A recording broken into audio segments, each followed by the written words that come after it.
देखो मैथ्स पढ़ाना एक आर्ट है और तुम्हारा टीचर एक आर्टिस्ट है। आओ दिखाता हूँ कैसे। अब हम करेंगे सेक्शन फॉर्मूला की क्लास नंबर 4। मैं ये मान के चल रहा हूँ कि तुम लोगों ने क्लास नंबर 1, 2 और 3 अच्छे से देख लिया है और समझ लिया है। उसके बाद ही आप इस क्लास को देखना तो आपको समझ में आएगी। ठीक है, क्या कहता है क्वेश्चन में, देखो। If 1, 2, 4y, x 6 and 3, 5 are the vertices of a parallelogram. एक बात हमेशा ध्यान रखना, कभी भी आपके पास में मैथ्स की प्रॉब्लम में कभी भी किसी फिगर के बारे में अगर आ जाए ना, तो फिगर ज़रूर बनाना।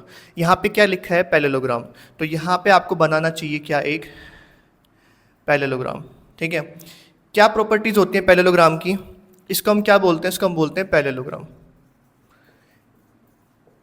क्यों बोलते हैं हम इसको पैरेललोग्राम, क्योंकि इसके अंदर ना पैरेलल होती हैं। क्या पैरेलल होती हैं, इसकी जो अपोजिट साइड्स होती हैं वो पैरेलल होती हैं और इक्वल होती हैं। ये साइड इसके इक्वल है और पैरेलल है, ये साइड इसके इक्वल और पैरेलल है, इसलिए इसको क्या बोलते हैं, पैरेललोग्राम। क्योंकि इसमें पैरेलल वाली बात निकल के आती है, इसलिए हम इसको क्या बोलते हैं, पैरेललोग्राम। आगे समझ में, तो फिगर बनानी सबसे पहले इंपॉर्टेंट है।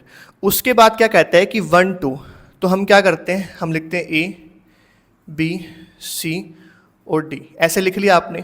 अब इसी पैटर्न को फॉलो करके ना इसके ये वर्टिसेस होते हैं। वर्टिसेस का मतलब होता है कोने। वर्टिसेस का मतलब क्या होता है, कोने। यानी इस पैरेललोग्राम के जो कोने हमको दे रखे हैं ए, बी, सी, डी, वो क्या दे रखे हैं, ए हमारे पास में कितना है 1, 2, बी हमारे पास में क्या हो गया 4, y, और सी हमारे पास में क्या हो गया x, 6, और डी हमारे पास में क्या हो गया 3, 5। आगे समझ में, कहते हैं find x and y taken in order, मतलब आप इसी ऑर्डर में लेना। तो हमने इसी ऑर्डर में ले लिया इसको, आ रहा है समझ में।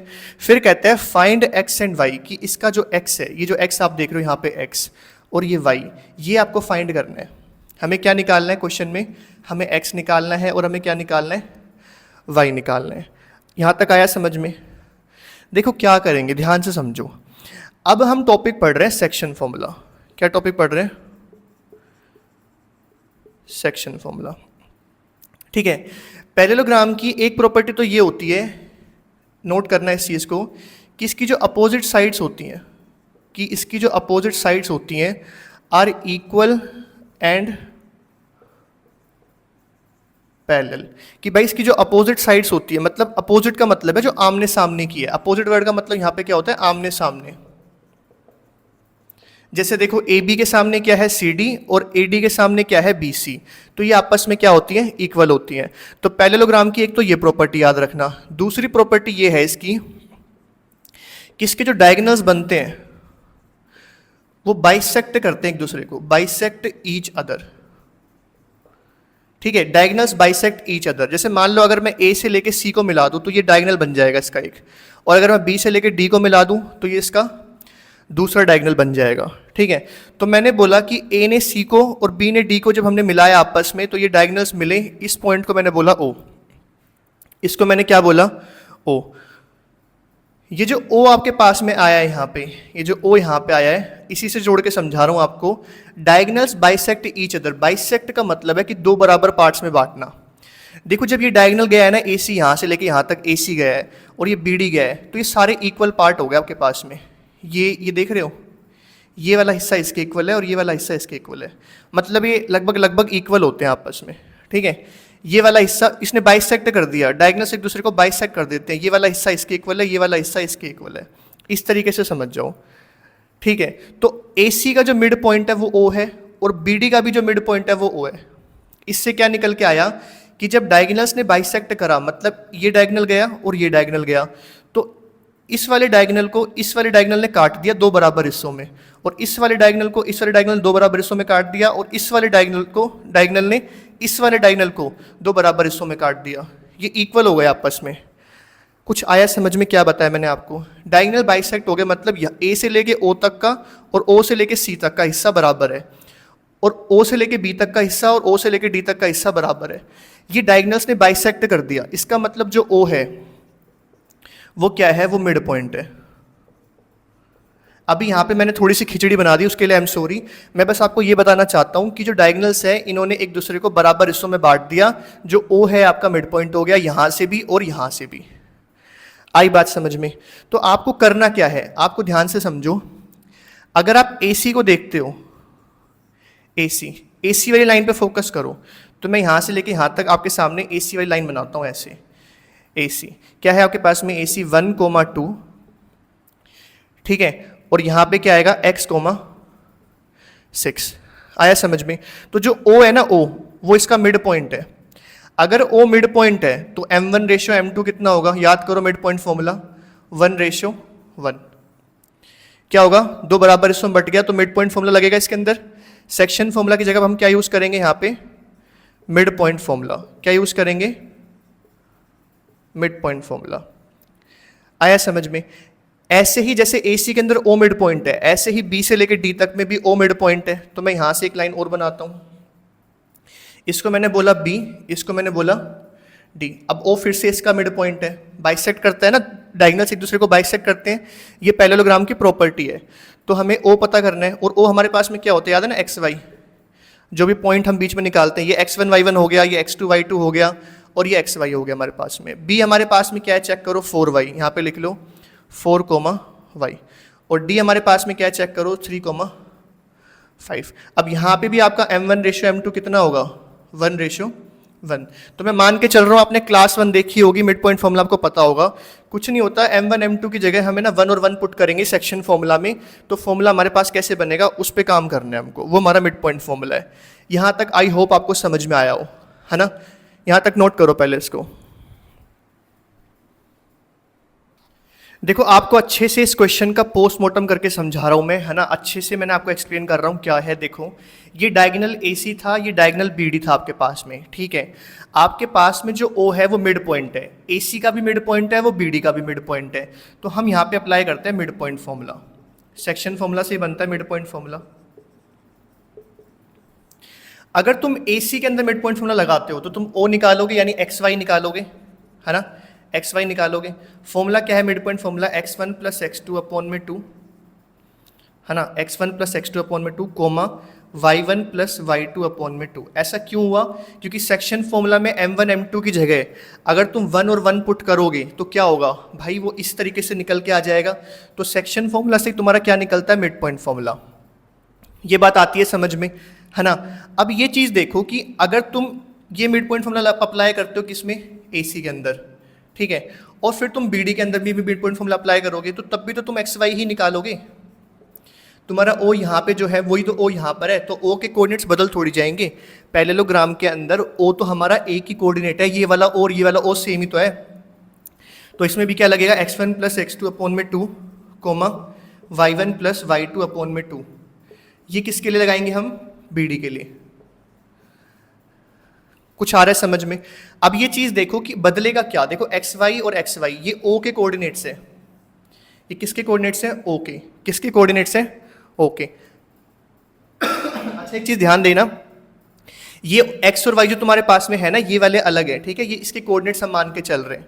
तुम X1 Y1 X2 Y2 की जगह ये वाली वैल्यूज पुट करना, ठीक है। हम क्या करेंगे, इन दोनों में फॉर्मूला अप्लाई करके हम AC को, है ना, AC के अंदर हम इसमें फॉर्मूला अप्लाई करेंगे, इस कोऑर्डिनेट्स को इक्वल कर देंगे आपस में।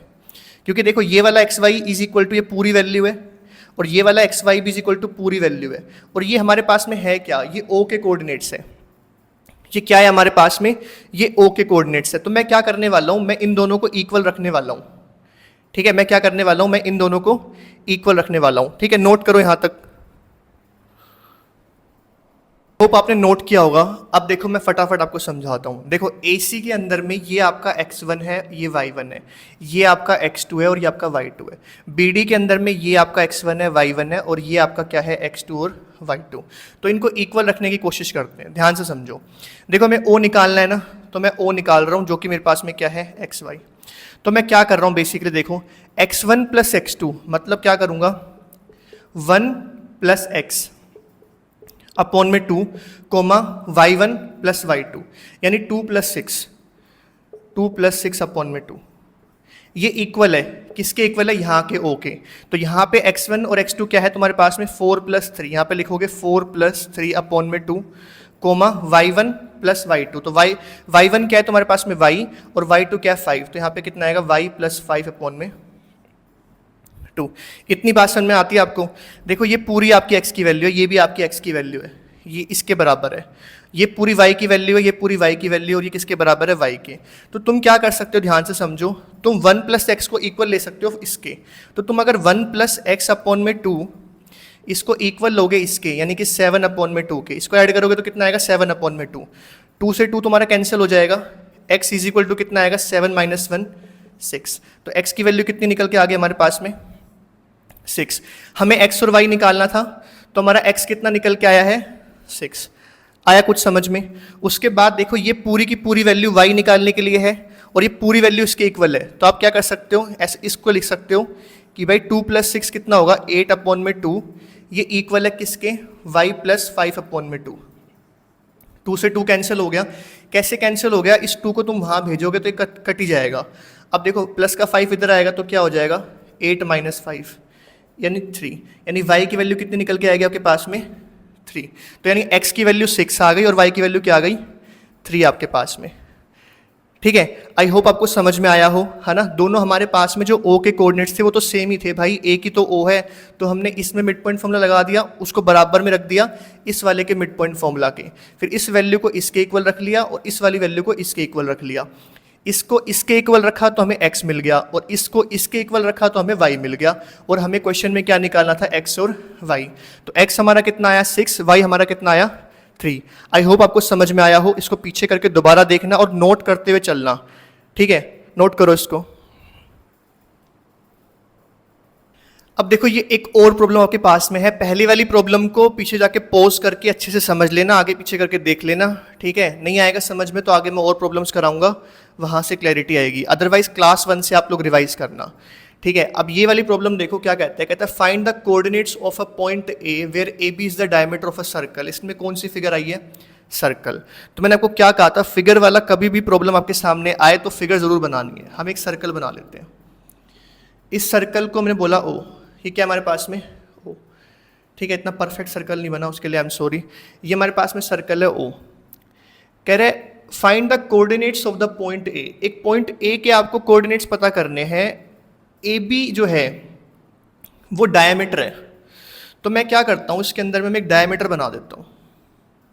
ये मैंने ए बी बनाया, ये ए बी मैंने क्या बनाया, एक डायमीटर है। क्या बनाया मैंने, ए बी डायमीटर। इस लाइन को थोड़ा सा ऐसे बनाते हैं, ठीक है। इस सर्कल को फिर से बनाते हैं, डायमीटर को थोड़ा सा हम सीधा बनाते हैं हॉरिजॉन्टल में।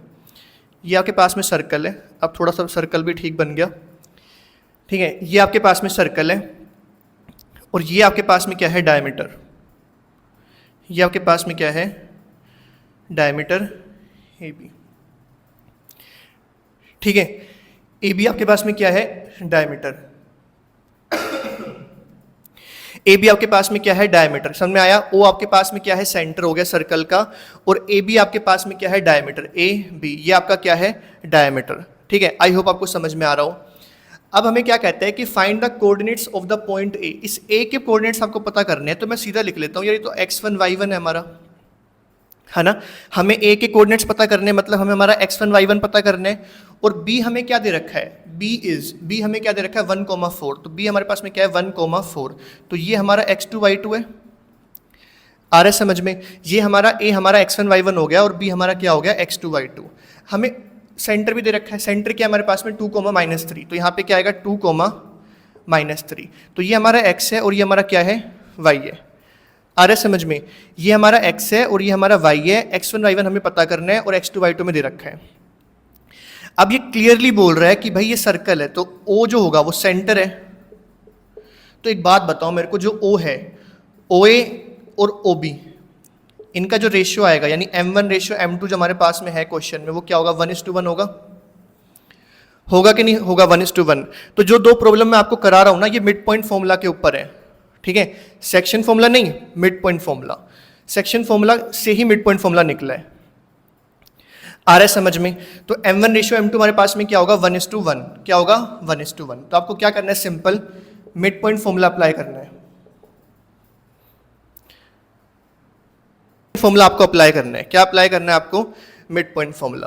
क्या अप्लाई करना है, मिड पॉइंट फॉर्मूला। क्या होता है mid point formula, x y की जो वैल्यू होती है वो क्या होती है, x1 + x2/2, y1 + y2/2। 2।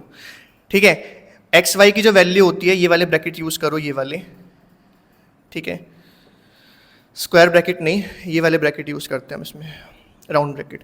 अब आपके पास में एक्स वाई की जो वैल्यू होती है वो क्या होती है, x1 plus x2 upon 2 comma y1 plus y2 upon 2। आपको कुछ नहीं करना, आपको इस पूरे फॉर्मूले के अंदर में ये जो गिवन वैल्यूज़ है ना इनको पुट करना है बस। आ रहा है समझ में?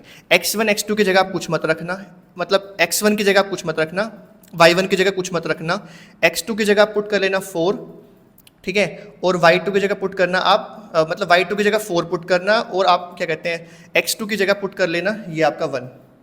मतलब इन वैल्यूज़ को पुट कर दो इसके अंदर में, फॉर्मूले के अंदर में, ठीक है, और आपका आंसर आ जाएगा। एक्स वाई की जगह आप क्या पुट करोगे, ओ के कोऑर्डिनेट्स 2, -3। ठीक है, यहां तक नोट करो, फिर मैं कराता हूं आपको। आई होप आपने वैल्यूज पुट कर दी होंगी। देखो एक्स वाई की जगह क्या रखोगे, सेंटर, ये आपका एक्स वाई था, है ना। x1 और y1 आपके पास में है नहीं, क्योंकि वो a के कोऑर्डिनेट्स आपको निकालने हैं, a के। b आपके पास में x2 y2 है 1, 4, ये आपका क्या है x2 और y2। तो वैल्यू पुट करते हैं। xy हमारे पास में क्या है 2, -3, हमने क्या रखा 2, -3 इजी। x1 क्या है ही नहीं हमारे पास में x1, प्लस x2 हमारे पास में क्या है 1, अपॉन में आ गया 2, y1 हमारे पास में है नहीं, प्लस y2 हमारे पास में कितना है 4, अपॉन में आ गया 2। अब ध्यान दो, ये पूरी की पूरी जो वैल्यू होती है ये इसके बराबर होगी, और ये पूरी की पूरी वैल्यू इसके बराबर होगी। तो बस यही करना है आपको, x1 प्लस 1 अपॉन में 2 इज इक्वल टू क्या होगा आपके पास में 2। इसको सोल्व कर लो, x1 प्लस 1 ऐसे रहेगा, पूरे के अपॉन में 2 है तो वहाँ जाके क्या हो जाएगा, मल्टीप्लाई। तो x1 plus 1 is equal to कितना आएगा 4, तो x1 is equal to 4 minus 1 कितना आएगा 3। तो x1 की वैल्यू कितनी आ गई आपके पास में 3, x1 कितना आ गया आपके पास में 3। आई होप आपको समझ में आया हो। अब ये पूरी की पूरी वैल्यू किसके इक्वल है, -3 के, तो y1 प्लस 4 अपॉन में 2 इज इक्वल टू -3। अब इस पूरे के अपॉन में 2 है, इसको वहाँ भेजो, तो y1 plus 4 is equal to -3 multiply by 2 हो जाएगा। ये पूरा डिवाइड में था, वहाँ जाके मल्टीप्लाई, तो y1 plus 4 is equal to कितना होगा, माइनस प्लस माइनस, माइनस का 6, तो y1 is equal to -6 plus का 4, वहाँ जाके माइनस का 4, y1 की वैल्यू कितनी आएगी आपके पास में माइनस का 10।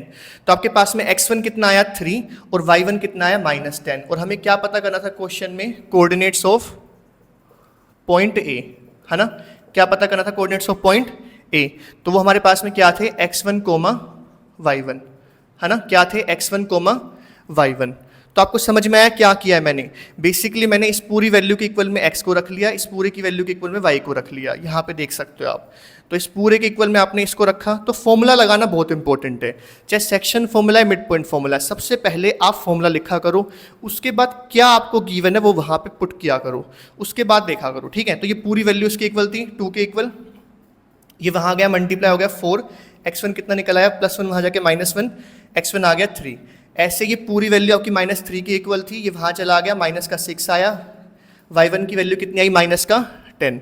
तो x1 हमारे पास में कितना आया है 3 और y1 कितना आया है -10। तो यही हमारा क्या है आंसर, ठीक है। आई होप आपको वीडियो समझ में आई हो। इस वीडियो में हमने क्या कवर किया, मिड पॉइंट फॉर्मूला, ठीक है। दोबारा से वीडियो को देखना रिवीजन के लिए, अपने एग्जाम टाइम पे, टेस्ट वगैरह के टाइम पे आप देखना है, इसको आगे पीछे करके नोट करते हुए चलना, ठीक है। मेरे से पहले ही वीडियो को पोस्ट करके खुद सोल्व करने की कोशिश करना, ठीक है। शेयर करना, लाइक करना, कमेंट करना, अपने दोस्तों को बताना इस वीडियो के बारे में, है ना। और ज़्यादा से ज़्यादा देखते रहो और सीखते रहो। Thank you so much.